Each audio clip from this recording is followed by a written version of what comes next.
তিনি যে সর্বকালের সেরা সেটা 2012-13তেই প্রমাণ হয়ে গেছিল। কিন্তু ইন্টারন্যাশনাল ট্রফি না পাওয়ার একটা সুযোগ খুঁজে দিয়েছিল হেটারদের কাছে যে তিনি কি আদৌ সর্বকালের সেরা।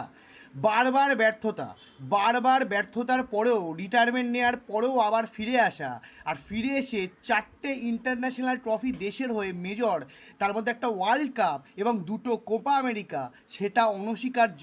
এবং সেটা নিঃসন্দেহে বলা যায় যে Leo Messi greatest of all time. ম্যাচের 67 মিনিটে তিনি চোট পাওয়ার পরে বেরিয়ে যান, এবং সেই যে এই যে হাঁটুর এই যে চোট, অ্যাঙ্কেলে যেটা মেনলি লেগেছে, সেটা নিয়ে তিনি 30 মিনিট খেলেছেন। সেটা হয়তো প্রমাণ করে দেয় যে তিনি কতটা ডেডিকেটেড তার দেশকে ট্রফি দেওয়ার জন্য। সত্যি মেসির থেকে এটা বেটার আর কেউ ডিজার্ভ করে না।